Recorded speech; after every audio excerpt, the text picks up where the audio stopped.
Ok, hola Vladimir, buenos días desde aquí, desde Garden City, Nueva York. Muchas gracias por estar aquí conmigo y en una hora con toda la clase que están ahí traduciendo tus tres relatos y estamos trabajando mucho todas las maneras que la lengua española se expresa en Ecuador. Está siendo muy divertido. Bueno, pues gracias por estar aquí.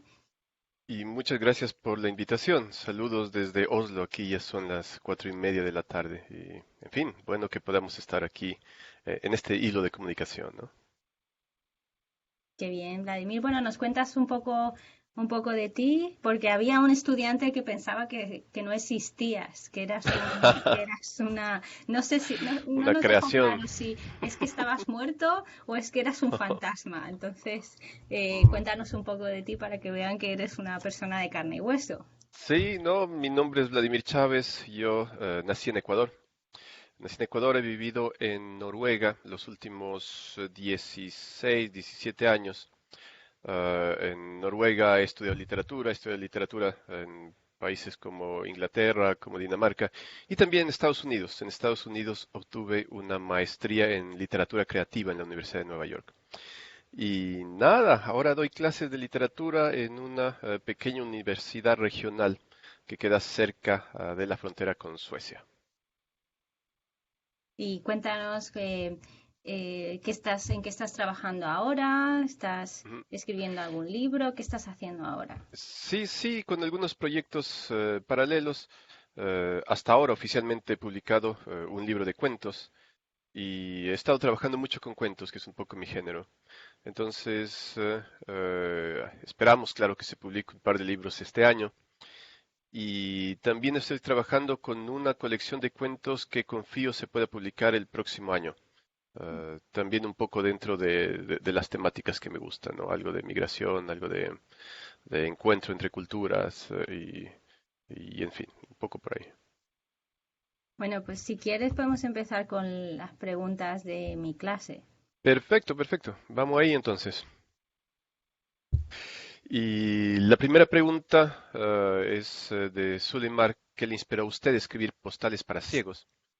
La verdad es que Postales para ciegos es una historia real, o al menos muchas partes son verdaderas.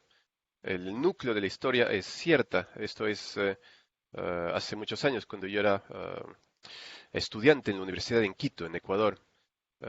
Ocurrió que una persona, una compañera de la facultad, falleció en un accidente de tránsito y falleció sin haber entregado su trabajo final de licenciatura. Entonces, lo que se propuso en un momento fue que esta estudiante pudiese obtener post-mortem su título de licenciada. Y hubo una pequeña controversia en el grupo sobre, ok, obviamente todos lamentamos lo que le pasó a la compañera, pero la controversia fue si era o no era el tipo de homenaje adecuado. Y a partir de entonces se me ocurrió hacer un tipo de ficción basado en esta historia. También es cierto que yo en algún momento, cuando compré un libro aquí en Noruega, compré el libro, lo abrí y encontré que en medio del libro había una postal. Entonces, tomando pedazos de historias verdaderas, decidí armar un tipo de puzzle, ¿no? De rompecabezas y charlar y tratar de desarrollar algo en esta historia. Eh, yo también tengo que decir sobre Postales para Ciegos que debe ser mi cuento más antiguo, porque la primera versión de ese cuento yo la escribí hace como unos 10 años. Hace como unos 10 años participé en algo que se llamó un reality literario organizado en México. Y yo participé con un seudónimo, Japeto. Y entre esos cuentos estaba este de aquí. Entonces ya había un germen de esa historia hace 10 años. De vez en cuando, cada cierto tiempo, la volví a leer, le hacía pequeños ajustes y al final está esta versión que me gusta tanto, o que al menos me gusta ahora, ¿no? ¿Cómo has dicho que era tu seudónimo en Se México? llamaba Japeto. Afecto. Japeto tiene que ver con la mitología griega. Es uno de los titanes. Ujú. Y sí, vamos a la segunda pregunta, ¿está bien? ¿Por qué específicamente uso postales para ciegos como título de uno de mis relatos? Me pregunta Sulimar. Y justo porque la parte de la postal es real, es una parte cierta. Esto es, yo encontré una postal dentro del libro, tal y como se dice en el cuento. Además, me parece que es un título llamativo, dado que una postal, bueno, no debería o no podría ser leída o vista por un ciego, ¿verdad? Entonces, me gustó que haya este tipo de oposición. Y creo que valía la pena ahí mantener el título. También porque el personaje principal parece estar un poco ciego, en el sentido de que parece dejarse llevar por el código, por la norma, y tal vez no es tan flexible como debería ser en algunas opciones, ¿no? Así que eso a Sulimar. Tenemos otra pregunta. La siguiente pregunta es de Salma. ¿Cuánta importancia tiene que estos relatos mencionen Ecuador? Mucha, para mí realmente mucha. Eh, Primero porque el hecho de que Ecuador esté mencionado le da unidad a la colección de cuentos, ¿cierto? Todos los cuentos tendrían algo como en común. Pero además me interesa el tema de la migración, me interesa el tema del cosmopolitismo. Y cuando hay que hablar de la migración, para mí obviamente es más fácil hacerlo desde la perspectiva de un ecuatoriano, dado que, claro, soy de ese país, ¿no? Es más fácil para mí. También me pregunta Salma como cuánto tiempo me dura escribir y traducir uno de mis relatos. Para escribir uno de mis relatos depende. Ah, bueno, como les contaba, el cuento este de Postales para Ciegos hubo una primera versión hace 10 años, pero después ha tenido sus ajustes hasta que finalmente me parece que está listo.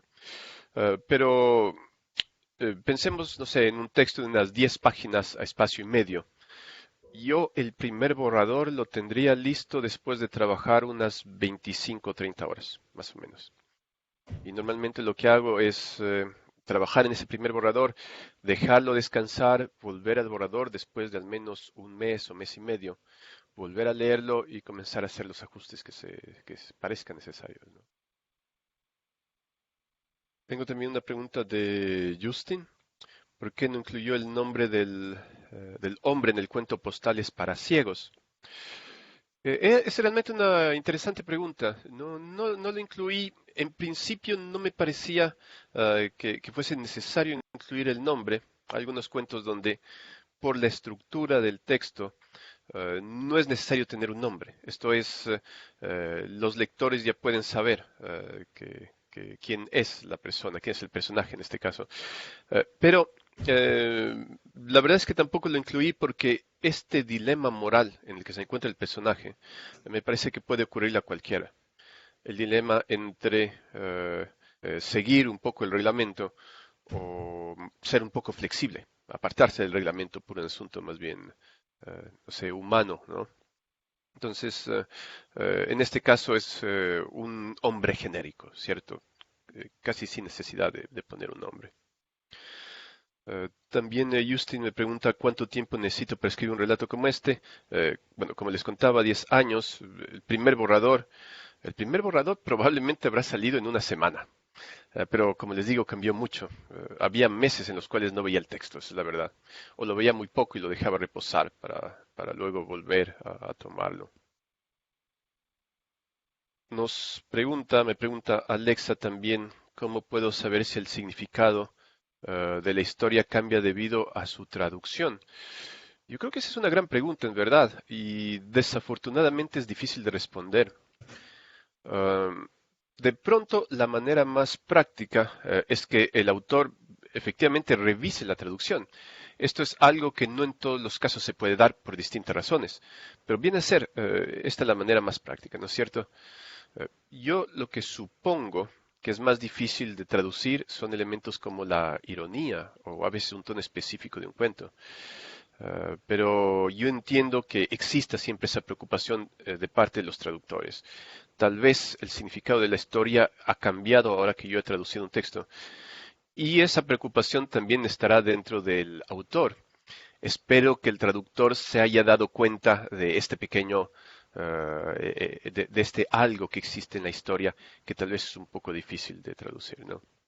Entonces, es una buena pregunta, pero de difícil respuesta. A lo mejor puedes contarles porque Iván Sakal y Seth Novoa, ellos han traducido ya dos historias para este nuevo libro, ¿no? Y también Giovanna Galante y Rima Patel.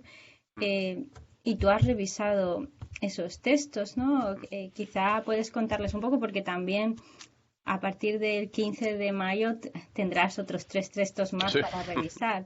Entonces, a lo mejor puedes contarles un poco más que cómo ha sido esa experiencia para ti. Mm. La experiencia ha sido en verdad positiva de estas traducciones que yo he leído. Yo estoy bastante feliz y satisfecho con el trabajo que hemos hecho hasta ahora. Am, es verdad, hemos traducido algunos textos últimamente. Eh, de pronto el típico texto que yo recuerdo cuando se trata de traducción es el texto de la polaca, ¿no? Que tanto ha dado que hablar y tanto problema ha ocasionado porque mis traductores estaban molestos por la manera en que el personaje principal se comportaba. Sí, las Y chicas estaban muy sí, las molestas. chicas. Es verdad, pero eso a mí me emocionó porque es un personaje que de una u otra forma provoca por lo que dice o lo que piensa. Y esa provocación fue entendida por los traductores. Y esa provocación fue puesta también en el texto en inglés, porque la traducción también ha sido leída por otras personas y, en fin, también ha causado ciertas reacciones, ¿no? Qué bien, pues eso está muy bien, eso es un halago para todos los estudiantes de Adelphi, ¿no? Consiguen, Exactamente.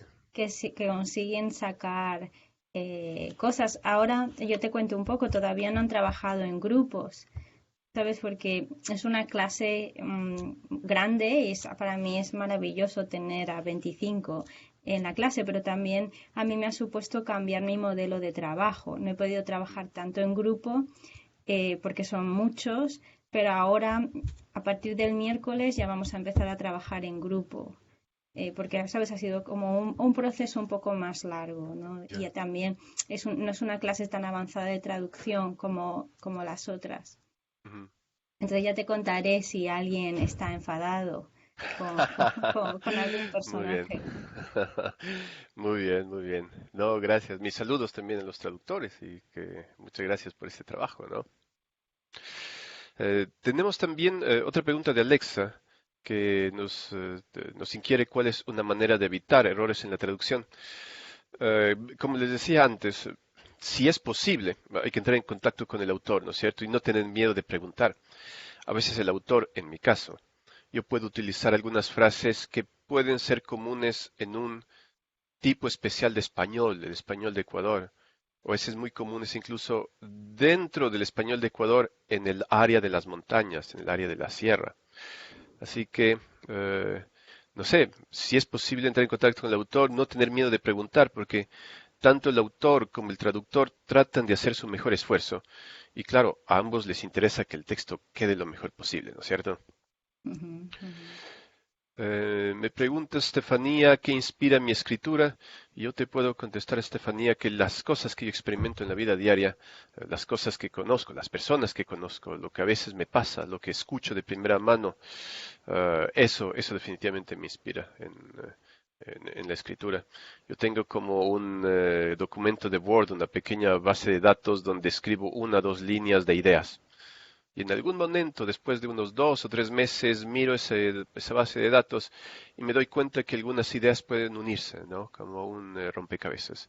Y después puedo desarrollar algo que podría tener cierto potencial.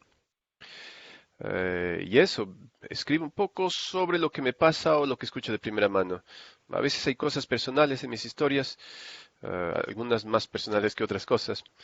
Pero en fin, a veces también es bueno, aunque sea algo personal, tomar distancia y después volver a la escritura, ¿no? Es un poco como trabajo. Estefanía también me pregunta qué tipo de género me gusta escribir. El género son los cuentos. Es realmente mi género. Eh, He hecho alguna variante de cuento que se llama el microrrelato, Hay también una variante que se llama la novela corta o el relato, ¿no? En eso he tratado de incursionar y tengo por ahí un par de manuscritos, pero en verdad mi género es el cuento y en fin, por ahí es hacia donde pongo mis energías. Ariana nos pregunta cómo tu herencia ecuatoriana ha tenido impacto en tu trabajo. Me parece una buena pregunta porque esa herencia ecuatoriana que tú hablas, Ariana, es importante para mí.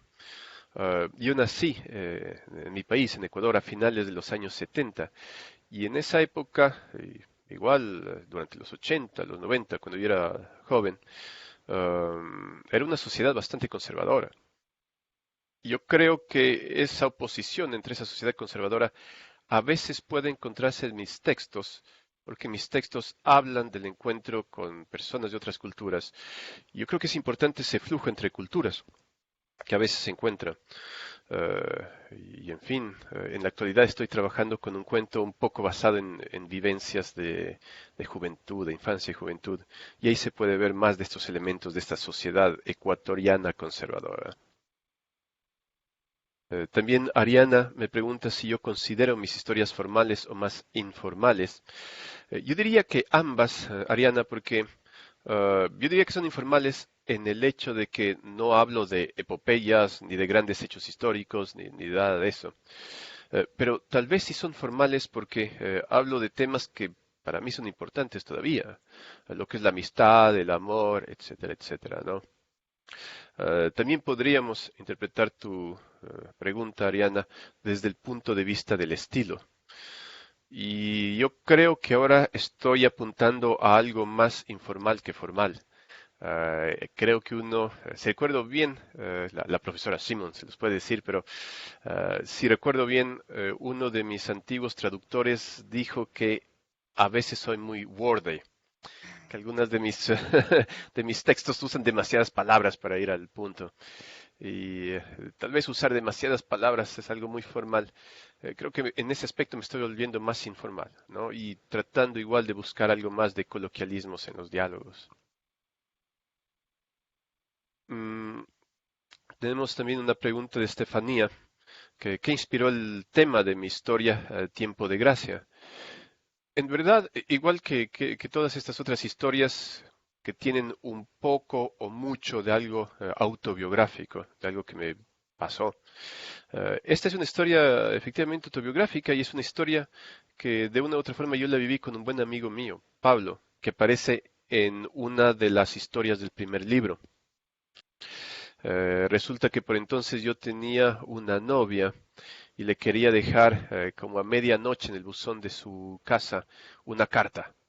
Y estuve buscando, dando vueltas por ese barrio durante horas junto a Pablo, que estaba conmigo. Y buscamos, no encontrábamos nada, fuimos a un bar, tal y como aparece en Tiempo de Gracia, ¿no? Que estas dos amigas entran a un bar y hablan con el barman, les da una guía telefónica, que es lo que se usaba en esa época, y tratan de encontrar si es que esta familia vive en el área o no. Entonces, el tema en sí mismo está inspirado en una historia verdadera, así que por eso lo escribí. Estefanía también me pregunta qué traté de expresar con el personaje de Manuela. Para mí, Manuela representa la amistad y de alguna forma también representa la migración o lo que la migración puede acarrear, porque Manuela va a migrar, o da la impresión de que va a migrar, ¿no? Tiene que comprar el ticket, etcétera. Para mí representa un poco la confusión en la que pueden encontrarse los migrantes antes de dar ese paso, ¿no? Salir del país, salir del lugar que uno conoce, del ambiente que uno conoce. Esta idea de dejar el país, pero a pesar de eso todavía tener muchas dudas, ¿no?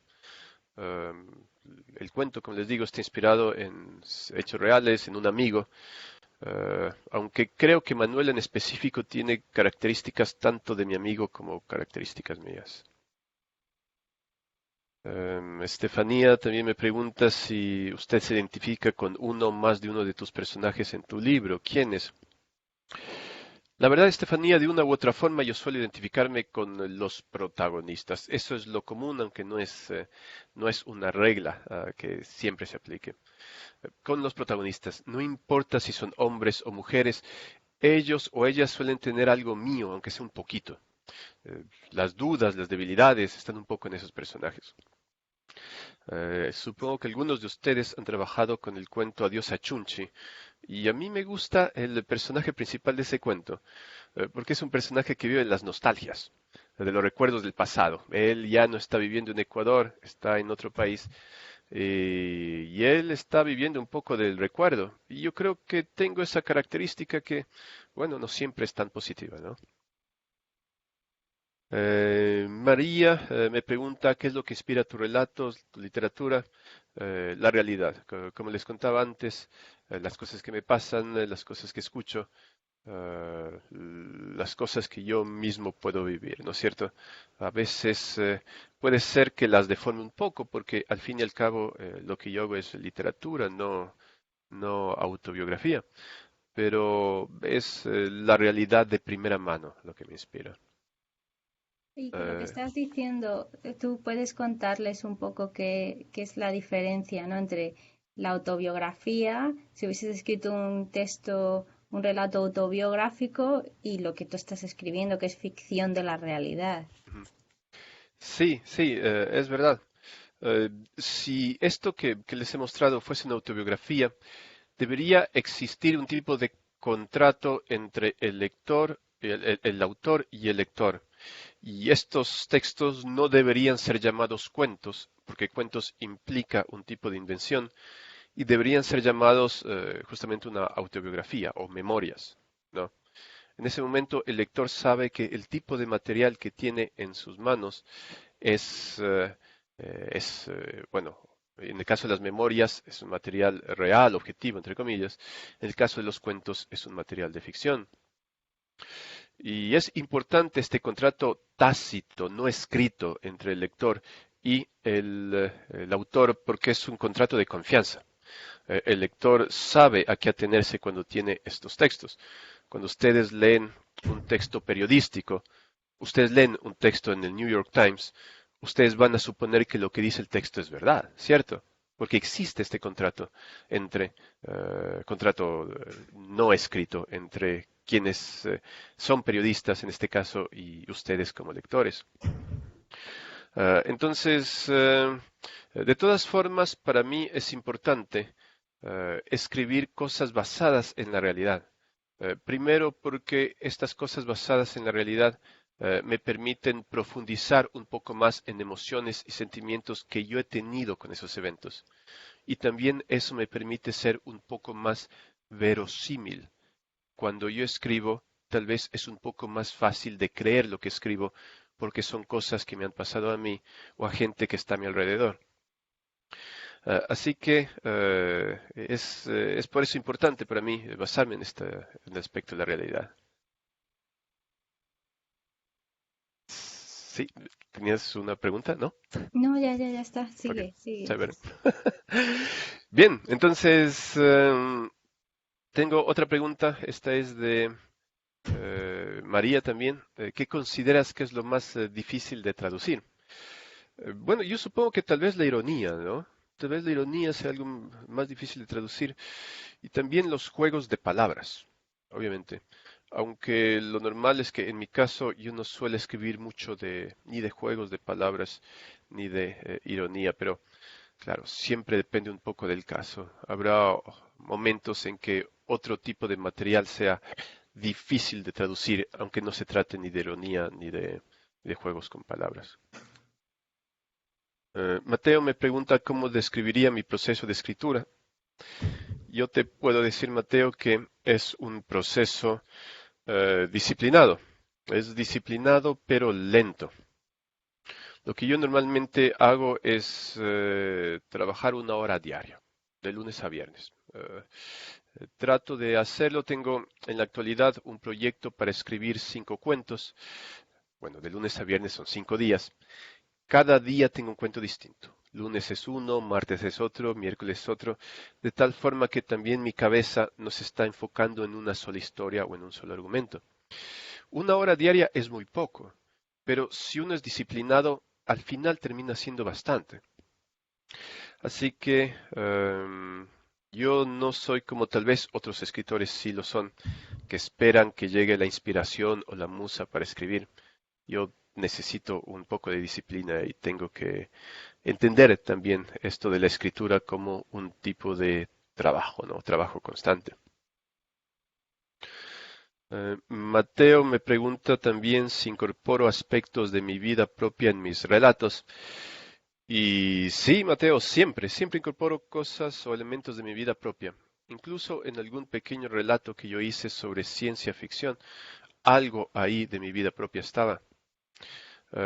Yo tuve la posibilidad de tener como profesor en la Universidad de Nueva York a un escritor conocido, un novelista de España que se llama Antonio Muñoz Molina.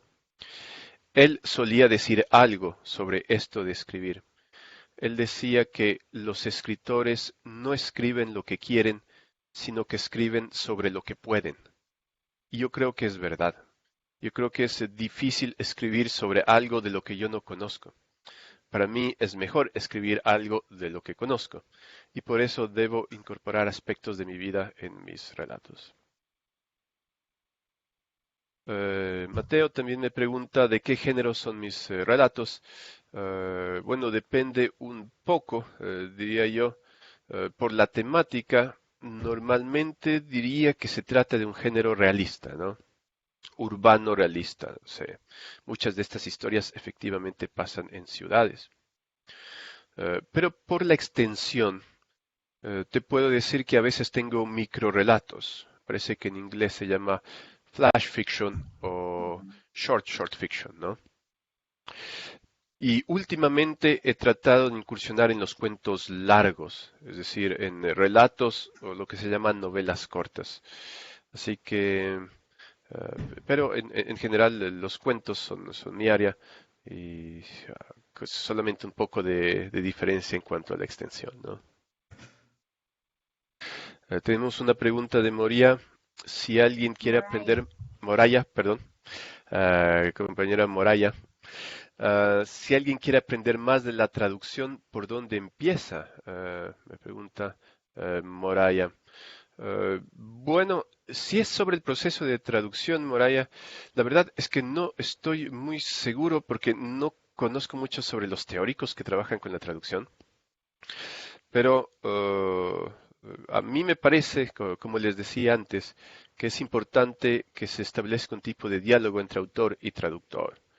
Y yo creo que en este diálogo, en el uso de la práctica, es seguro donde más se aprende, ¿no? Cuando los traductores preguntan directamente, esto está realmente muy complejo y no estoy muy seguro por dónde tomarlo, por qué área tomarlo, ¿no?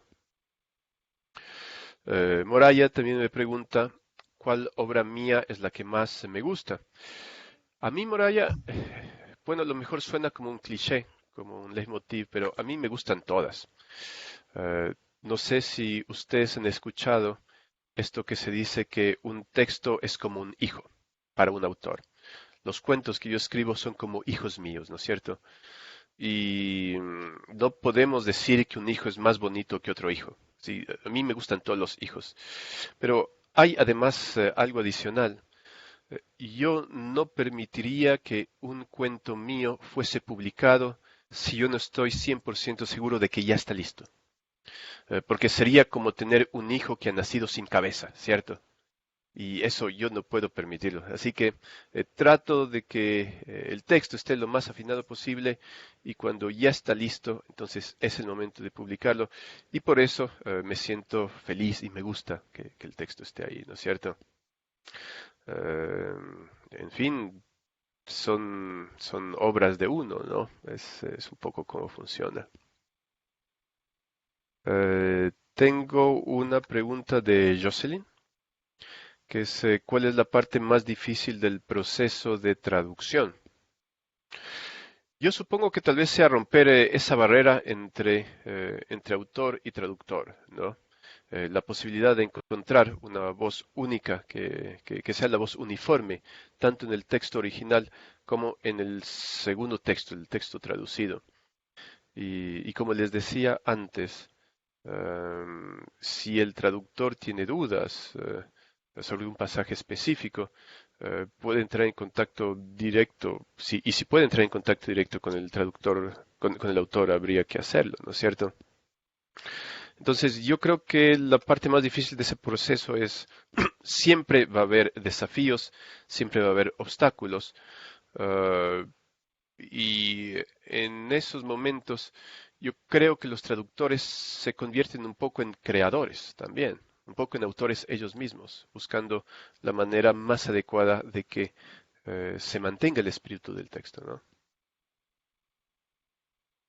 Jocelyn también me pregunta qué Jocelyn me hizo. Reyes. Jocelyn, Jocelyn Jocelyn, Reyes. muy bien. Jocelyn Reyes también me pregunta qué me hizo decidir continuar con mi carrera literaria. Yo te puedo decir que siempre fui un buen lector.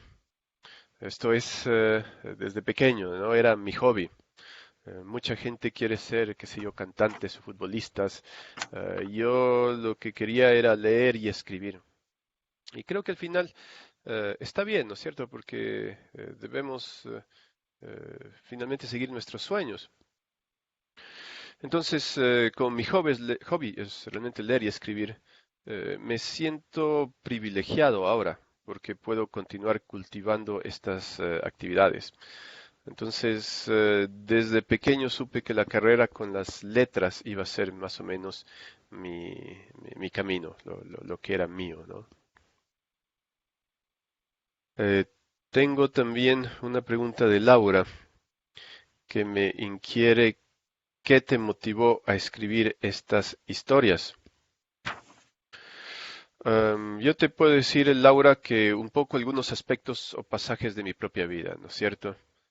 Am, También las últimas historias de una u otra forma están vinculadas a la migración y la migración también ha sido parte un poco de mi vida. En distintos momentos he tenido que ir de un lugar a otro, migrando a Europa o a Estados Unidos, ¿no es cierto? Y entonces estas historias, como son pasajes de mi existencia, es un poco lo que me motiva para ponerlos en papel. También tratar de entender lo que a uno le pasa, ¿no? Laura también me dice, se supone que esta historia es una triste historia de amor. ¿Cuál es el tema, los sentimientos que el lector debería tener al leer esta historia? No estoy muy seguro, Laura, si te refieres a la historia de Postales para Ciegos. Sí, yo creo que se refiere a esa. Muy bien, muy bien. Eh, yo lo que creo es que los lectores deben tener esta libertad de elegir, ¿no es cierto? Cada lector es distinto. Eh, si te digo la verdad, Laura, cuando escribo un cuento, no pienso mucho en si debo provocar una reacción especial en el lector. Sí quiero que el lector se emocione de la misma forma en que yo me he emocionado, eso sí.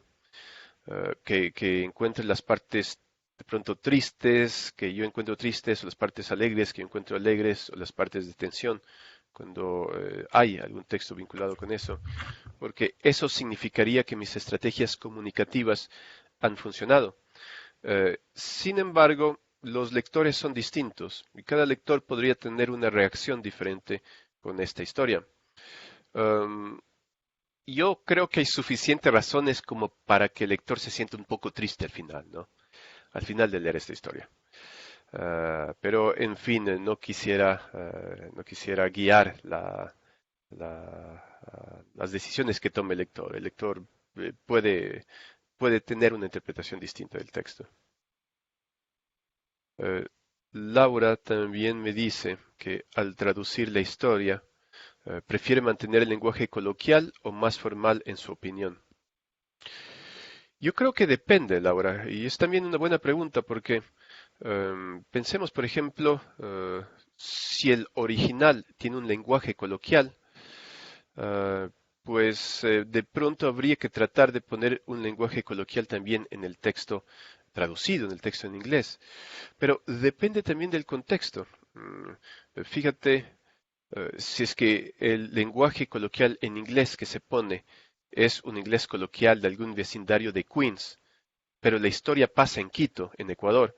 Entonces aquí habría como un pequeño cambio. Aquí pasaría algo extraño para el lector, diciendo estos dos personajes se encuentran en Quito, pero están hablando como en algún lugar muy, muy específico de Nueva York. Entonces, depende un poco del contexto. Pero en principio, si se puede mantener un lenguaje coloquial más o menos neutral, si el original es también coloquial, yo creo que vendría a ser la mejor solución. Caterina me pregunta qué tan difícil fue traducir tus historias. Creo que es la misma compañera Caterina que trabaja también con italiano de vez en cuando. Sí, sí. Sí. Yo creo, Caterina, que en general fue un desafío, ¿no es cierto? O es un desafío, pero ha sido un desafío que tú con tu texto en italiano, que tus compañeros con los textos en inglés, un desafío que ustedes han realizado con responsabilidad y con excelentes resultados. El trabajo que he leído tuyo, de ustedes, bueno, a mí me parece impresionante, ¿no? Y por eso estoy muy, muy satisfecho con lo que se ha obtenido. Seguro que durante el proceso de traducción hubo obstáculos que superar, pero ustedes han sabido superarlo con bastante entereza, con bastante inteligencia, argucia. Caterina también me pregunta, ¿cuál dirías que es la parte más importante en cualquier proceso de traducción? Aunque parezca esto elemental, a mí me parece que la parte más importante es la comprensión del texto en sí. Eh, bueno, ustedes de pronto no tienen textos muy experimentales con mis ejemplos, pero es obvio que otros escritores, otros autores, pueden tener una tendencia a hacer juegos con las palabras, ¿no es cierto? O juegos con la estructura. Y yo creo que en estos casos, para la comprensión del texto en sí, el diálogo con el autor viene a ser importante, en caso de que eso se pueda producir, ¿no? Caterina también me pregunta qué tipo de consejos podría darnos a la hora de traducir un texto.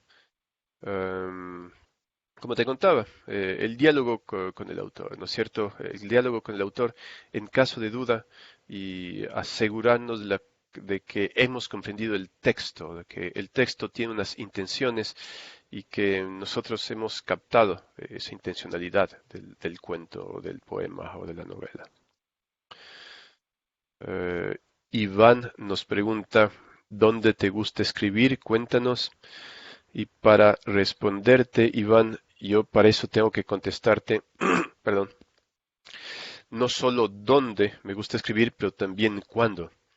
Porque cuando yo escribo esta hora diaria, yo la escribo al inicio de la mañana, cuando tengo la mente despierta.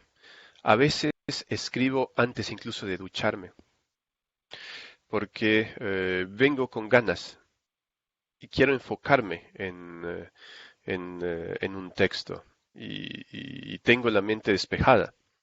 Entonces, es normalmente lo que yo hago, trabajar. Lo primero que hago es trabajar con el texto.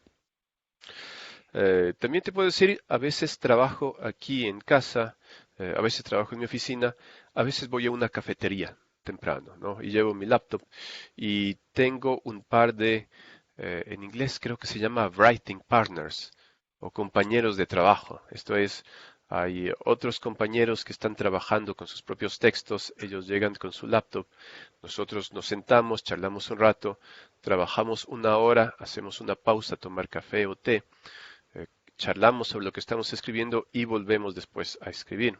Entonces, esa es más o menos mi rutina. Y además, también como anécdota, cuando yo escribo, eh, lo hago con música. Siempre tengo los audífonos para escuchar un poco de música mientras trabajo. Iván me pregunta también si prefiero escribir un libro o traducir un libro. En verdad, no he tenido la posibilidad de traducir un libro. Seguro que es un gran desafío. Pero ahora estoy muy enfocado en escribir un libro, así que respondería diciendo que efectivamente escribir un libro viene a ser como mi prioridad en la actualidad. Cintia me pregunta qué me inspiró crear una historia como postales para ciegos y mi vida, ¿no? Como les contaba, aspectos de mi vida que yo después pude ensamblar para que estas piezas queden como un todo, como un bloque y puedan funcionar a modo de discurso narrativo. También Cintia me pregunta qué mensaje usted quería expresar a su audiencia. Bueno, en principio me gustaría que quienes me lean se emocionen con los pasajes que a mí me emocionaron, ¿no es cierto? Y que también sientan las mismas dudas que mis personajes sienten cuando tienen este tipo de dilemas. Y eso solo significaría que las estrategias que yo he utilizado para llegar al lector están funcionando. Tengo una pregunta de Carmelo que dice, en muchos momentos nos encontramos con textos que parecen que no se pueden traducir con su fuerza de emoción. ¿Dirías que entonces tendremos que ajustarnos a lo que se puede decir o a lo que uno cree que se debe decir? Y esta es una gran pregunta, Carmelo. Yo creo que justamente ese es el desafío de la traducción, ¿no es cierto? Uh, y creo que hay que ajustarse a lo que se debe decir. Esto es, hay que mantener la emoción aunque el texto literal, palabra por palabra, no pueda ser traducido. A lo mejor no se pueden mantener las palabras, pero se debería mantener el espíritu del texto. Y yo en eso creo que esto es lo más importante, ¿no es cierto? Que se mantenga esa semilla que está en el texto. Me pregunta también Carmelo si he traducido textos ofensivos y si es que es positiva mi respuesta, ¿cómo se detiene uno de no maldecir al que necesita la traducción? Por ejemplo, el tema del género. Am, Te puedo decir, Carmelo, que no he traducido esos textos, pero sí he tenido que escribir esos textos. Entre otros proyectos, ahora escribo sobre un personaje que es racista, por ejemplo. Te puedo decir y le puedo decir a tus compañeros que no me produce ningún placer escribir sobre él, pero yo soy escritor y yo hago ficción, y mi deber es escribir sobre una ficción lo más cercana a la realidad posible, una ficción creíble. Recuerden que los autores no son realmente los personajes. Por ejemplo, yo puedo escribir un texto de literatura policíaca, un texto sobre un crimen, un texto sobre un asesino. Que un personaje sea un asesino no significa que el autor sea un asesino también. Y ocurre lo mismo en estos casos. Uh, yo entiendo que traducir un texto donde el personaje sea machista, por ejemplo, o sea racista, debe ser bastante incómodo. Pero somos profesionales, ¿cierto? Y debemos hacer nuestro trabajo lo mejor posible a pesar de esa incomodidad que yo creo es completamente legítima. Carmelo también me pregunta, ¿te has cansado de traducir? Y si no, ¿cuándo crees que lo harás y por qué? La verdad, como te contaba, Carmelo, no hago traducciones en este momento. No tengo proyectos para hacer traducciones. Estoy muy enfocado en la escritura en sí, en la creación, así que no tengo, al menos no a mediano plazo, algún proyecto específico al respecto. Carmelo también me pregunta, ¿cómo ha cambiado tu forma de ser o pensar desde que empezaste a traducir, a escribir? La verdad es que escribo desde muy joven, Carmelo, realmente desde niño. Sin embargo, yo creo que tu pregunta se puede aplicar más a cómo ha cambiado tu forma de ser o pensar desde que se publicó mi primer libro. Y tengo que decirte y decirles a tus compañeros que desde que se publicó ese primer libro, yo trabajo con más disciplina y trabajo con más concentración en estos textos, ¿no? Lo he tomado, antes lo tomaba con seriedad, pero con menos disciplina. ahora trato de trabajar cada día en los futuros textos. Entonces, en eso ciertamente que sí ha cambiado mi dinámica, la manera en que yo me acerco al texto. Tengo también una pregunta de Mariana que nos dice que muchas de las palabras que usas en las historias son palabras que se usan en Ecuador, por ejemplo, liguista, pero muchas personas de otros países no entenderían. ¿Qué harías para que entiendan y no se pierda el mensaje? De nuevo, es una gran pregunta. Ustedes han hecho realmente muy, muy buenas preguntas, compañeros estudiantes. Y en este caso, desafortunadamente tampoco hay una respuesta fija, ¿no es cierto? A veces se me ocurre que tal vez es bueno usar pies de página. Yo conozco traductores que no son muy amigos de usar muchos pies de páginas. Depende un poco del estilo del traductor, ¿no es cierto? Pero a veces es necesario utilizar un pie de página, ¿no es cierto? O tal vez buscar una palabra neutra en inglés, en el idioma que se está traduciendo para una palabra o frase para poder explicar este contexto, ¿no es cierto? Yo, Mariana, sé que esto es muy difícil y entiendo perfectamente tu preocupación, pero depende de cada caso y desafortunadamente yo no tengo una respuesta fija para tu pregunta. Mariana también inquiere si yo tuviera que comer un almuerzo con alguien famoso, ¿con quién lo haría y por qué? Bien, voy a tomar tu pregunta y voy a suponer que puedo elegir a alguien sin importar si está vivo o muerto, ¿de acuerdo? En ese caso, elegiría a una persona que ya está muerta, que es el escritor argentino Julio Cortázar. Julio Cortázar en verdad cambió mucho mi perspectiva de lo que era la literatura cuando yo tenía 14, 15 años y tuvimos que leerlo en el colegio. Um, yo creo que es un texto, o sus textos son de una u otra forma textos clásicos. Eso significa que uno puede releerlos después de unos años y mantener la emoción de la lectura, mantener la emoción que uno tuvo años antes cuando lo leyó por primera vez. Pero si tuviera que elegir a un escritor vivo, yo elegiría a un escritor japonés que está muy, muy veterano, debe tener unos 90 años. Se llama Kenzaburo Oe.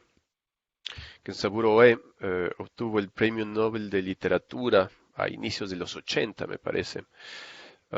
Él tiene una novela que se llama Una cuestión personal. La traducción al inglés es A Personal Matter. Es una novela bastante dura, bastante fuerte. Eh, y yo lo leí muy, muy joven, cuando tenía 17, 18 años. Es un tipo de literatura que no tenía nada que ver con la literatura que yo aprendía en el colegio. Yo también fui estudiante de un colegio católico, así que elegían un poco qué tipo de literatura podíamos leer o no. Y lo que pasaba en el argumento, en la historia de una cuestión personal, no tenía nada que ver con lo que yo había leído antes en mi vida.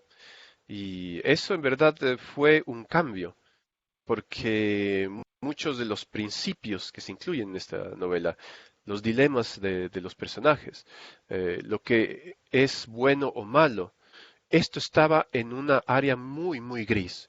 No tenía una respuesta clara. Y leer la novela sí que significó como abrir los ojos a una realidad diferente, ¿no? Y tenemos también una pregunta de Mariana, perdón, la última pregunta de Mariana, que es, ¿qué ha sido lo más difícil que has escrito y por qué?